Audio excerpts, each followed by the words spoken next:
Este episodio es presentado por Miranda Partners, firma de consultoría y relaciones públicas que busca fortalecer el posicionamiento y reputación de las empresas en México a través de una estrategia integral de comunicación.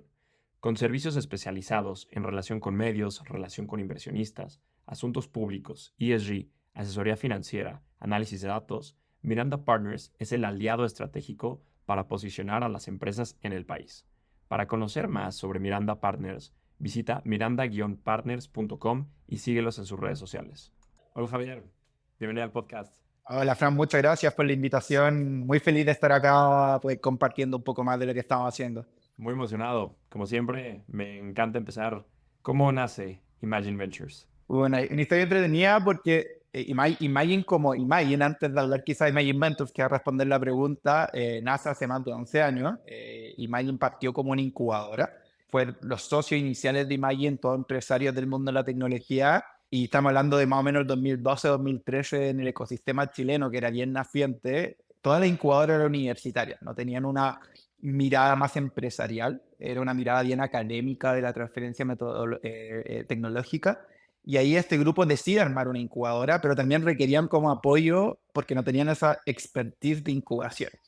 Y ahí también nació la idea de Microsoft de armar un Innovation Center con foco en incubación y de cierta manera se arma un partnership entre Imagine, que estaba formándose en ese minuto Microsoft, y ahí también donde se sumó el gobierno de Chile en 2013 a través de un modelo de subsidios, primero para operar y luego para invertir, que es donde finalmente le da vida a Imagine a fines del 2013 y que partimos operando y llamando a los primeros emprendedores en 2014. Entonces nosotros lo primero que hicimos durante entre 2014 y 2020, administramos cerca de 5 millones de dólares de recursos del gobierno para financiar startups en fase de incubación. Entonces ahí todavía no era un VC, sino que era una incubadora. Invertimos más de 120 startups. Porque claro, ahí estamos hablando de fases, ideas, prototipos, MVP, o sea, ideas bien iniciales que uno lo que buscaba en una primera instancia era ver si existía este product market fit y luego podía seguir invirtiendo. Invertíamos tickets desde $10,000 cuando estaban partiendo hasta alrededor de $100,000 cuando ya podían avanzar más.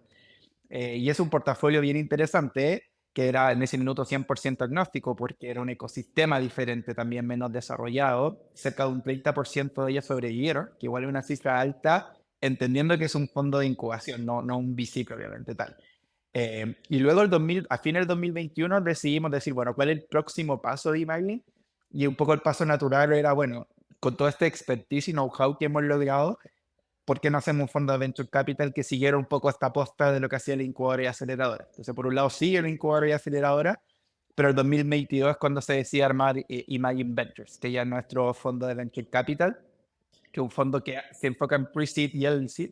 Entonces, toma un poco la posta de lo que venía haciendo Imagine como incubación y aceleración, pero ya también ahora invirtiendo en toda Latinoamérica. Este es un fondo 100% privado, ya no están ciertas restricciones de tener financiamiento público.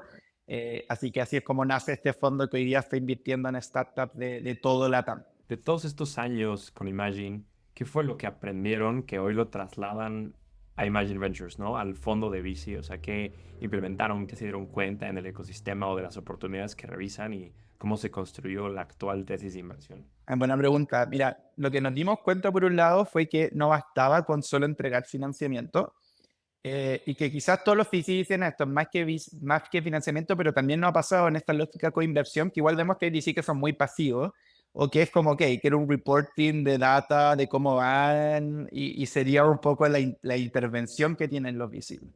Y nosotros sí nos dimos cuenta que en particular en estas etapas tempranas, más pre-seed, seed, se requiere de un trabajo más colaborativo y que tampoco se malinterprete como hay que tener mayor control sobre los emprendimientos y estar pidiéndole todas las semanas información, sino que requieren de más apoyo, quieren de tener alguien que esté como más siendo su socio en este minuto, más que alguien que le esté exigiendo. Entonces, lo que yo creo que tomamos más del incubador y acelerador y que fue este aprendizaje al fondo, fue decir, ok, este no es un programa de incubación, este no es un programa de aceleración, pero sí requiere de un trabajo bien profundo con los startups. Entonces, nosotros tenemos este approach de, oye, entender cuáles son los gaps que tienen hoy día los emprendedores, ya sea producto, ya sea comercial, ya sea fundraising, y armar un plan de trabajo y estar con ellos. Es ponerle también metodología, es poder abrirle la red de contacto, es darle acceso a mentores, darle acceso a clientes, darle acceso a inversionistas. Y yo creo que eso es lo que más valoran, y los tuvimos la semana pasada acá en el Santiago Tech Week.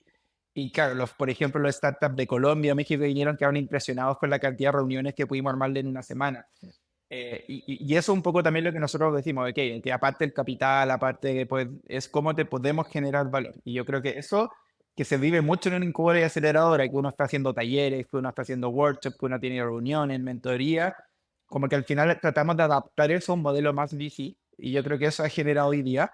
Y lo otro, que nosotros como parte de este trabajo como aceleradora, también fue mucho de conectar con corporativos, de poder, oye, cómo hacíamos una conexión virtuosa entre startups y entre empresas en esta lógica de corporate venture, que se alejara de lo típico de PR y marketing, oye, hagamos un demo day, hagamos una hackathon, hagamos una competencia pitch. No, es como hoy día startups te pueden ayudar a resolver problemáticas específicas de tu empresa y puede impactar el negocio. Y mucho de ese aprendizaje me llevó a la tesis, porque uno de los ejes centrales hoy día de la tesis es el Future of Work. Y eso lo vimos mucho por todos los cambios que están viviendo los corporativos. Vimos el impacto de cómo era trabajar con startup y cómo se podía acelerar la innovación. Pero el COVID también cómo llevó a hacer un cambio un poco de mindset en decir, ok, ya la transformación digital no es un nice to have, sino que en verdad era un must to have. Y por eso definimos ese concepto. Y ahí tenemos una capa de colaborador persona dentro de la tesis, es decir, hoy día soluciones que más orientadas, por ejemplo, un HR Tech, un EdTech. También la capa de productividad con foco en inteligencia artificial. Y una tercera capa que también le quisimos dar el eje a la sustentabilidad. O sea, este futuro del trabajo, la forma en que las empresas y la industria se operan, tienen que ser sustentables. Y luego la segunda patita, que eso fue también un expertise, parte también de un primer fondo que uno hace, que podemos hablar más de validar tesis, fue agregar este Future of Finance, porque también veíamos que en Latinoamérica hay un tema de inclusión financiera muy importante, de fragmentación de los modelos de infraestructura, y así fue como que un poco esta tesis. Entonces tenemos el Future of Work por un lado y el Future of Finance por el otro. Qué interesante. Ahora regresando un poco, Imagine nace desde la mano del gobierno. ¿Y qué tanto peso le das a el gobierno para el desarrollo del ecosistema? Ya sea a nivel de proyectos como startups o fondos de inversión. No, en buena, es bien interesante porque yo creo que Chile tiene unas condiciones bien excepcionales a nivel latinoamericano, y que si bien Imagine nace como, y es un proyecto privado, nace con el apoyo del gobierno porque efectivamente era muy importante, y más cuando no había un ecosistema desarrollado como de hoy día, era poder ayudar a generar ecosistemas. Y yo creo que en eso, y algo que ha caracterizado mucho a Chile, que quizás no ha sido tan distinto a otros países desde el punto de vista de los cambios políticos. O sea, para que se hagan una idea, los que no conocen Chile, en los últimos 5 gobiernos ha sido un cambio: izquierda, derecha, izquierda, derecha, izquierda. Entonces, no es que hayamos tenido solo un color político, pero sí ha sido una política de Estado. Y eso yo creo que es algo como súper destacable de Chile. O sea, no porque cambiamos de color político como que se destruyen las políticas de emprendimiento e innovación o se rehacen las políticas de emprendimiento e innovación. Y yo creo que eso ha permitido hoy día que, por ejemplo, un emprendedor que recién está partiendo, en general, no va a ir al tiro contacto a un fondo pre-seed, sino que usualmente parte con apoyo del gobierno, donde tienen distintos grants que pueden ir desde los 15.000 hasta los 80.000 dólares para ir desarrollando ese producto, para ir validando con el mercado, que son modelos más donde no entregan equity. Tenemos Startup Chile, que es una aceleradora que ayuda también a traer startups extranjeros al mercado. También hay una política de grants también para lo que es desarrollo más de I+D, más de innovación empresarial, que eso es tanto para startups como para grandes empresas. Ahora desarrollaron modelos de startups más de base científica tecnológica, pero también ha sido estos actores del ecosistema. Entonces, hoy día Corfo financia la creación de incubadoras, de aceleradoras, de redes de mentores. Entonces, es algo bien único, y yo creo que eso ha permitido también poder desarrollar hoy día y tener como modelos de no necesariamente mayor cantidad, sino que como un foco hoy día más la calidad. O sea, ojalá tener hartos, pero buenos startups también. Y yo creo que eso ha sido clave. Eso ha sido clave. Quizás lo que todavía Chile ha estado un poco más al debe ha sido quizás en políticas públicas más potentes para los VCs. Chile en su minuto fue pionero en términos de generar modelos de línea de crédito para fondos venture capital, es decir, por cada dólar privado que uno levantaba, Corfo te entregaba hasta 3 o 4 dólares como línea de crédito. Eso hoy día se ha modificado, pero para crear fondos más grandes. Pero, por ejemplo, no existe lo que en México ya está muy desarrollado y que ha cambiado así un chip en la industria, que es el fondo de fondos. Que eso permite ya, por ejemplo, a fondos previsionales, a fondos más grandes, poder entrar al mercado y generar un cambio. Yo creo que ahí es donde todavía hay oportunidades interesantes, pero sin duda todo este apoyo institucional o del gobierno ha sido clave para crear un poco el ecosistema que tenemos hoy día. Totalmente. Bueno, en México pasó lo opuesto, ¿no? Si tenías como este Sí, INADEM, cambia el gobierno, se deshacen. Entonces no fue esta exacto. política de Estado que... Y de hecho, Inadem se basaba mucho en el modelo Corfo, por ejemplo, esto de los créditos para los fondos. Tuve la oportunidad de ir a Inadem cuando todavía existía, como el 2015, 2016, en Ciudad de México. Y claro, uno veía que era muy similar, iba muy en la línea, y que lamentablemente después desaparece. Pero yo creo que eso es algo así destacable, que es poco común en Latinoamérica, yo diría.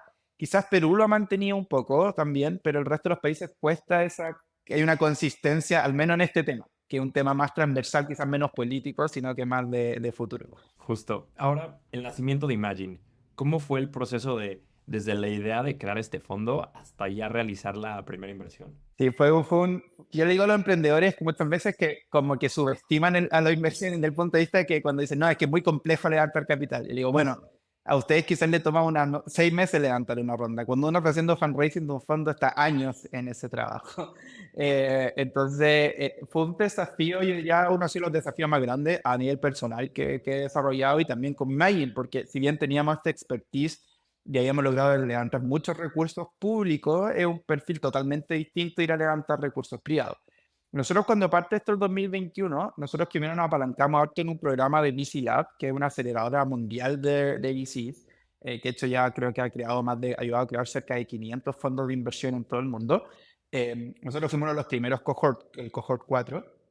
Entonces eso nos ayudó mucho a darnos momentum, ritmo y también la estructura a lo que queríamos hacer. Porque con esta idea del fondo venía rodeando la cabeza de nosotros los socios desde el 2018, 2019. Obviamente el COVID nos hizo como un paréntesis un poco en esa estrategia, pero era algo que veníamos como masticando, pero que no le dábamos forma. Y yo creo que esto nos ayudó a darle forma, a darle momentum, a darle metodología, y que nos obligó de cierta manera a acelerar esto. Y lo bueno de eso fue que nos permitió hacer un muy buen primer closing a principios del 2022, porque todavía veníamos con este momentum del 2021, que fue este año totalmente atípico, con exceso de liquidez, con valorizaciones por las nubes. Entonces nos dio como un empujón inicial muy bueno, pero después se nos puso muy cuesta arriba, y a todos los fondos, no solo a nosotros. Pero quizás para la gente que no vive en Chile, aparte de que, digamos, el 2022 empezó a ampliarse, empezaron a aumentar las tasas de interés. Chile vivió un cambio de gobierno, vivió dos procesos constitucionales que incorporó, aparte del contexto macroeconómico complejo, mucho ruido en general. Entonces, la gente estaba con mucho miedo de invertir. Y eso hizo que luego tuviéramos que enfrentar todo un segundo semestre de 2022 y un 2023 ya con las tasas de interés por las nubes, muy complejo para el fundraising. Y también eso lo empezamos a ver que le pasaban a muchas personas que estaban levantando, no éramos solo nosotros. Entonces, yo diría que eso también nos llevó a tener que ser más creativos, adaptar un poco el tamaño del fondo, decir, ok, no vamos a poder levantar todo lo que queríamos, pero levantemos un tamaño que sí nos permita tener un volumen interesante de startups, variar la tesis.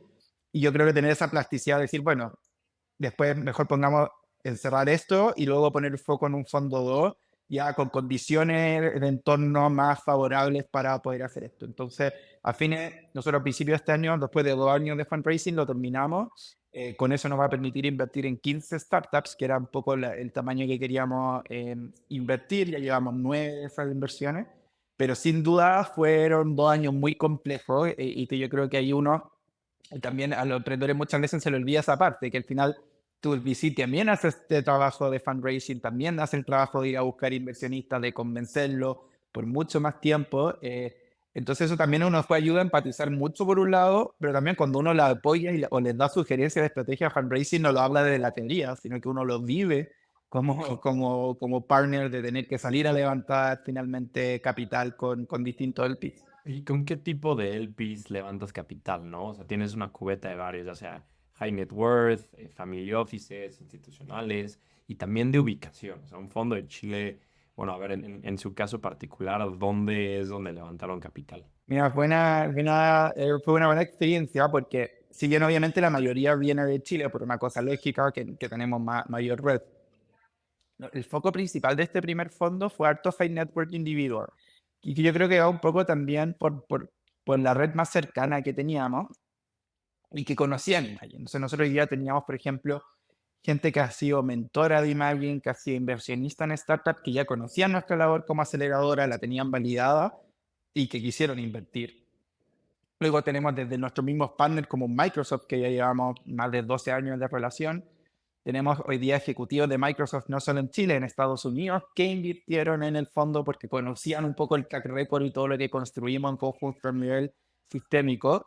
Tenemos también muchos como managers, C-levels de empresas tecnológicas como aparte de Microsoft, un Google o EY, que estaban metidos en este mundo. Pero también tenemos este conjunto de high networks individuals que jamás en su vida habían invertido en venture capital, que habían hablado, habían escuchado del activo, del asset class, y que de cierta manera no sabían cómo hacer ese approach porque, claro, no querían llegar a invertir directo porque no conocían las reglas, los criterios, pero también que querían aprender. Y eso ha sido parte también de algo bien interesante porque yo creo que al tener un foco más en high network individual para el primer fondo más que muy institucional, eso nos ha permitido crear una comunidad bien activa, pero también muy cercana en ese tema que genera esta instancia de aprendizaje, esta instancia de networking, esta instancia de trabajo con el portafolio. Y a nivel de país pudimos levantar en Bolivia, que fue algo bien particular. Nosotros como Imagine venimos haciendo un trabajo en el ecosistema boliviano hace tiempo, pero un país que obviamente va mucho más atrasado en estos temas, entonces el hecho de poder levantar capital ahí fue interesante.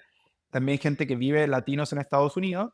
Y hicimos harto intento en México y Colombia. Colombia nos pasó algo similar a lo que vivió Chile, con un cambio de gobierno muy fuerte y eso asustó mucho a la gente y ahí lamentablemente no pudimos levantar. Pero obviamente un esfuerzo regional, el que se hizo de cierta manera para poder hacer este fundraising. Ahora, lo bueno es que probablemente, y pasa también harto, como éramos desde el punto de vista estricto un first time manager, yo creo que en los otros países que no nos conocían tanto fue como una primera conexión y quizá ahora si hacemos un fondo 2, vamos a poder también tener una diversificación geográfica mayor porque uno, ya tenemos portafolio en más países y hay como de cierta más evidencia para poder conquistar quizás ese público más de family office, de institucional, que, que si bien están invirtiendo, especialmente en Chile, invierten, pero claro, todavía, si bien no lo clasificaría como una conducta tan tradicional, porque están invirtiendo en el asset class, pero sí todavía no hacen ese paso de invertir en los que están partiendo, sino que tratan de ir a lo que decimos acá en Chile más la sandía calada, es decir, como los casos que ya están demostrados que son buenos. Y últimamente me ha tocado meterme mucho en el tema de family offices en México, en la TAM, y en Chile he visto un ecosistema, a ver, no es así enorme, pero bastante sofisticado, ¿no? Como que sí he visto bastantes family office que han tener exposure en el asset class. ¿Cuál es tu lectura de el family office en Chile y de también ya sea otros CVCs que invierten en fondos por allá? Sí, no, yo estoy de acuerdo. Yo creo que acá en Chile, en particular, hoy día los principales family office todos tienen exposición al asset class de venture capital y de activo alternativo. Y eso es súper positivo porque también muestra que lo están empezando a ver. Yo creo que el desafío todavía sí está, Fran, en que apuesten más por el VC latino, porque cuando uno mira en esto los principales family office de Chile, llevan años de exposición al venture capital, pero invirtiendo en VC de Estados Unidos, la mayoría o alguna en Europa. Están, yo creo que en esa transición de empezar a invertir ahora en el asset class local de venture capital. Yo diría que un poco los problemas que pasa en Chile y en general Latinoamérica sí sigue siendo dentro de un círculo social acotado. Entonces, cuando uno mira en quiénes están invirtiendo acá es porque son amigos de, hijos de, y no necesariamente por un tema, digámoslo, un poco más de meritocracia o que analicen mucho el track record que uno puede tener. Entonces, yo creo que ahí está donde el desafío hoy día. Es decir, ya tenemos en Chile family offices que sí están expuestos a este asset class, que claro, que hace todo el sentido, partieron con un approach, dirían, los ecosistemas más desarrollados en esto, y que hoy día está el objetivo de, ok, cómo empiezan a apostar más por la región, pero también por los emerging managers, que yo creo que eso también es como un desafío, porque cuando uno mira hoy día, los emerging managers tienden, y lo muestran las cifras, tienden a tener mejores retornos porque también están viendo cosas distintas, están trayendo nuevas prácticas, nuevos procesos. Entonces yo creo que eso es un poco del desafío que quizás tiene el Family Office en Chile en particular, es salir de un poco de este esquema más invierto en amigos, en cercanos o en lo top y poder hoy día tener quizá una visión un poco más integral respecto a las alternativas que hay. Y en el resto de Latinoamérica, o por lo menos los que nos toca ver, yo creo que sí hay un desafío allí de educación y de sensibilización importante de las clases. O sea, cuando uno va a hablar de esto en Family Office de Perú, de Bolivia, obviamente han escuchado, saben lo que es un venture capital, pero su exposición es prácticamente nula. México sí, México hay, hablamos de hecho un par, yo creo que va como quizás más similar a Chile en ese aspecto. Obviamente un mercado más grande, entonces quizás todavía falta aún más un proceso de sensibilización, pero cuando lo comparo con, como te digo, con estos otros países como Colombia y Perú, ahí sí se ve una brecha bien importante en el tener este activo como parte de las políticas de inversión. ¿Qué debe pasar para llegar a ese momento? ¿Cómo crees que podemos llegar a ese momento que haya más family office institucionales invirtiendo más en el asset class y no tanto en el conocido de, en el amigo de, que se vuelva un poco más meritocrático? Es una gran pregunta. Yo creo que no hay una receta específica. O sea, yo creo que lo primero es que de cierta manera le empieza a doler. ¿Y eso qué significa? Que empiecen a haber oportunidades de inversión que dejaron de pasar y que se transformaron en, ojalá, unicornios o en exit y no fueron parte de eso. Yo creo que ahí es también cuando ya le empieza a doler o a pegar al bolsillo. Eso siempre hace un cambio de mentalidad.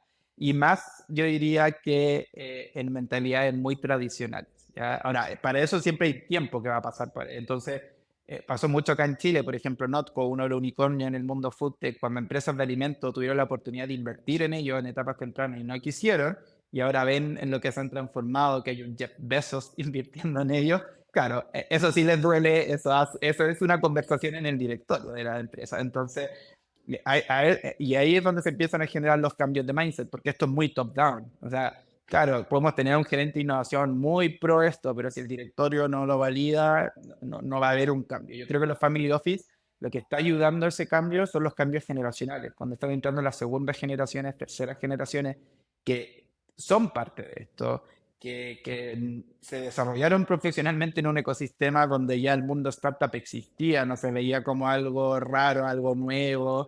Eso sí está, y lo estamos viendo en Chile hoy día. Los family office que más están invirtiendo en esto es porque están las segunda y las terceras generaciones liderando estos procesos dentro de los family office. Entonces yo creo que cuando empiece ese cambio generacional en los otros países, yo creo que siempre los casos de éxito son los que empiezan a movilizar. Y yo creo que también cuando empiecen a ver el grado de exposición que tienen sus negocios tradicionales, ya sea en la industria en la que estén, y el impacto que pueden generando en los negocios, la incorporación con startups, yo creo que eso también es importante. Y eso es un poco lo que tratamos de validar con esta tesis del Future of Work, y yo creo que para un fondo 2 le vamos a dar mayor énfasis. Es eso, es decir, oye, como vean que al final esto no es solo invertir, esto también puede ser sinérgico para negocios de los grupos. Y yo creo que cuando uno le muestra la figura completa, eso hace sentido. Y del punto de la diversidad, bien interesante, porque eso también iba muy quizás a lo de la meritocracia, en cierta parte, porque claro, Latinoamérica lamentablemente, que eso no pasa en Estados Unidos, o en Estados Unidos, digamos, pasan mucho menos.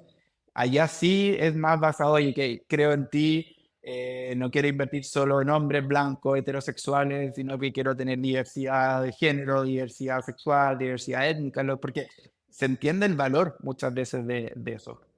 Acá no, acá cuando uno mira, y no solo a nivel de founder, cuando uno mira acá los fondos, los principales fondos están manejados por hombres blancos heterosexuales. Y el 90% de la asset class así funciona. Entonces no es solo un problema de los emprendedores, también hay un problema a nivel de los fondos y también hay un problema a nivel de los LPs. La mayoría de los LPs son hombres. Entonces yo creo que eso no va a ser una receta, pero hay que forzarlo. Nosotros como Imagine nos sumamos a Diversity VC con el foco también de eso, cómo empezamos a institucionalizar, a primero aprender, o sea, cuáles son estas prácticas, qué es las cosas que deberíamos estar haciendo para generar no solo un portafolio más diverso, sino también ser una firma un poco más diversa. Y yo creo que ahí hay una oportunidad bien interesante y eso puede resonar con ciertos family office que sí yo diría que en Latinoamérica o en Chile, por ejemplo, muchos se van, o ese tipo de recursos los están invirtiendo, pero a través de filantropía. Bueno, ¿y cómo podemos hacer esa transición de que filantropía, también parte de eso se vaya a invertir en fondos que quieran fomentar hoy día una mayor diversidad? Entonces yo creo que también ahí puede haber un match en que esto no sea solo un discurso de pinkwashing, a greenwashing, sino que efectivamente vaya asociado también a ver una rentabilidad, decir, oye, esto no solamente lo voy a hacer porque soy filántropo y creo en esto, sino aparte apostar por negocios que generen un impacto haciendo esto. ¿Qué tipo de prácticas aprendiste en Diversity VC para tanto en las inversiones y como fondo? Mira, algo bien interesante que hemos visto hoy día va desde parte de la cultura del hiring, por ejemplo, cuando ni siquiera todavía mirando los founders, sino que decir, oye, cómo hoy día se desarrollan prácticas sin sesgo. Es como hoy día también le doy mayor visibilidad a ciertos grupos que pueden ser, como te decía, desde diversidad de género, diversidad étnica, diversidad sexual, porque muchas veces pasan eso, que yo contrato gente solo que sale de una universidad, yo contrato gente que solo me... Entonces, esos son sesgos que hacen que tenga un equipo menos diverso. Como también fomentamos que haya mujeres co-founders. Entonces, nosotros es una métrica que desde que postulan vamos midiendo cuántas mujeres co-founders hay en el equipo. Y es muy la métrica general, nos ha dado cerca de un 30% de las startups que postulan tienen una mujer co-founder. Otra práctica que es bien valiosa también es cómo yo empiezo hoy día a generar una educación al interior de la organización respecto a prácticas de diversidad e inclusión. Porque muchas veces no existen, no tienen hoy día qué se entiende por diversidad, qué se entiende por inclusión. Y también pasa cuando uno lo empieza a mirar a nivel de tesis. Es decir, ok, aparte de invertir en industrias específicas o temáticas específicas, es decir, oye, vamos a darle una cabida de mi portafolio a estos emprendedores como non-representative founders, que es como el término más gringo. Decir, oye, y claro, cuando uno no es necesario, hay gente que lo hace, pero no es necesario tener un 100% un fondo dedicado a, no, pero uno puede decir, oye, voy a hacer allocations, que un 20%, un 30% de mi fondo empieza, y eso empieza a generar impacto, y eso empieza a generar un efecto de cadena, es decir, que empiezo a proponer criterios de inversión, que empiezo a generar práctica a nivel de portafolio, que empiezo a generar también uno como fondo a contratar gente o al menos a implementar políticas que va a ir generando finalmente, generando eso. Y yo creo que también va mucho con la visibilidad, entre uno más lo muestre. Al final, algunos te van a copiar de moda, pero al menos qué bueno que te copien una moda positiva. Y eso empieza, yo creo que de a poco a generar cambio. Javier, llevas muchos años en este negocio. O sea, ¿qué sabes hoy que te hubiera gustado saber cuando empezaste a invertir? Uy, qué buena pregunta, nunca me habían hecho esa pregunta. Sí, ya llevo como 11 años, casi 12 años en esto. Yo creo que lo que me hubiera gustado es saber finalmente que yo creo que el desarrollar, ya sea un fondo, el desarrollar un emprendimiento, si bien siempre uno habla que el equipo tenga capacidades complementarias, que se conozcan, pero yo creo que más que eso, la relevancia de tener un propósito en común y un objetivo en común, porque yo creo que a veces las habilidades siempre se pueden ir complementando luego a nivel de equipo, como que, pero sí me he dado cuenta que muchas veces, y lo digo tanto a nosotros nos ha pasado como Imagine a nivel de socios como a los equipos, cuando ese propósito y objetivo común no es tan claro, o no es común definitivamente, después te das cuenta que cada uno tiene objetivos, visión y cosas distintas, ese pasa a ser el principal blocker de cualquier cosa. O sea, finalmente el potencial de escalabilidad muchas veces no va a ir por tu estrategia comercial, no va a ir por tu producto, muchas veces va por esa falta de objetivo y propósito en común. Y yo creo que eso es algo que comenzando esto no lo siento que ha sido parte del aprendizaje y de los descubrimientos que uno mismo como founder. Al final este fondo para mí es mi emprendimiento, lo creamos desde cero, desde todo, entonces como que vivir eso yo creo que eso ha sido como un aprendizaje importante. ¿Recomiendas ya sea founders, fund managers, como hablar eso antes de empezar? Sí, es que claro, como que yo creo que hay muchos que pasa tanto para crear un fondo para emprender que se suma más porque, ok, o porque ya venía como desde antes trabajando en conjunto, o porque sí, que cool armar un fondo, pero no se entiende lo que realmente implica, y no solo en dedicación de tiempo, como el compromiso real, es decir, ok, si yo voy a tener la categoría de partner de un fondo, de co-founder de una startup, eso per se incluye responsabilidad y compromisos que son implícitos, independiente de tu dedicación, de etcétera, sino que hay y en particular esto, que son negocios de tan largo plazo, requieren eso. Y yo creo que eso es lo que me he dado cuenta mucho con los emprendedores que van fracasando, que muchas veces no es ni porque el producto no sea el adecuado, ni porque el modelo de negocio no funcionó, sino porque efectivamente ese equipo no tenía esa visión.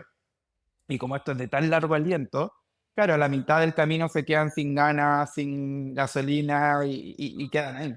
Llegamos en la parte final de la entrevista. Te voy a hacer unas últimas preguntas donde te pido que la respuesta sea Obvio. lo más breve posible. ¿Preparado? Perfecto. ¿Cuáles son las tendencias que más te emocionan como inversionista? Yo diría que hoy en día estoy muy mirando, si bien IA va a salir siempre, pero ya con el foco hoy día en startup, con foco en su estrategia de ejecución y distribución. Y ya no va a ser hoy día un factor de diferenciación, pero sí su distribución y ejecución. Lo otro que yo creo que a mí siempre es la sustentabilidad. Yo creo que estamos en una oportunidad muy interesante de desarrollar temáticas de alto impacto. Y quizás lo tercero, yo creo que este tema de diversidad en particular lo encuentro muy, muy interesante porque me ha pasado que cuando me toca hablar con founders que tienen algún factor de diversidad, siempre desarrollan algo que es fuera de lo común. Que no es que estoy integrando tecnología, no, sino que tienen algún approach más único para hacer las cosas. ¿Qué harías para fomentar las inversiones en los fondos de VC de América Latina?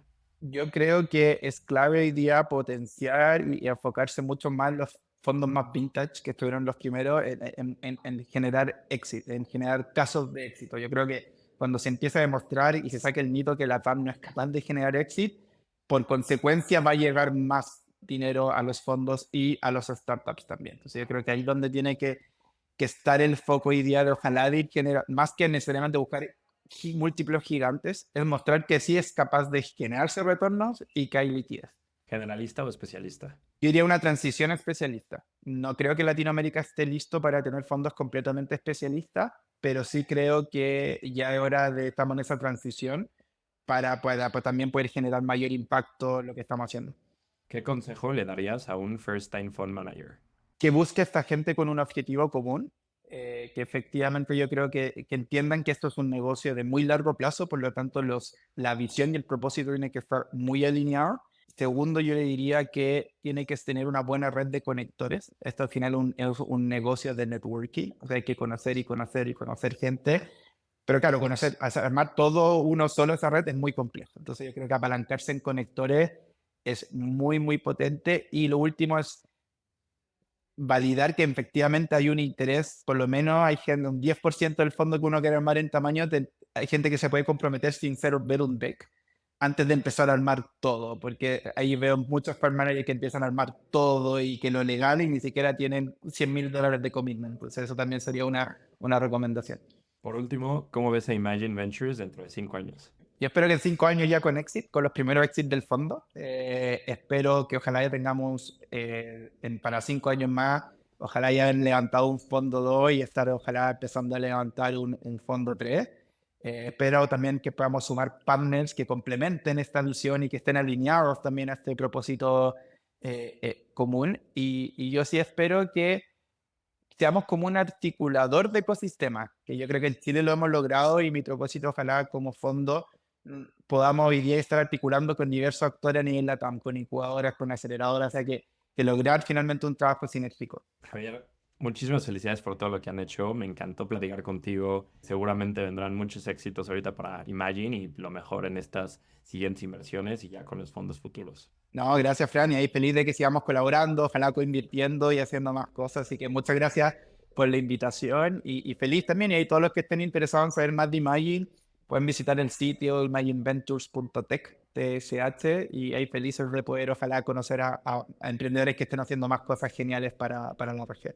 Este episodio es presentado por Miranda Partners, firma de consultoría y relaciones públicas que busca fortalecer el posicionamiento y reputación de las empresas en México a través de una estrategia integral de comunicación, con servicios especializados en relación con medios, relación con inversionistas, asuntos públicos, ESG, asesoría financiera, análisis de datos. Miranda Partners es el aliado estratégico para posicionar a las empresas en el país. Para conocer más sobre Miranda Partners, visita miranda-partners.com y síguelos en sus redes sociales.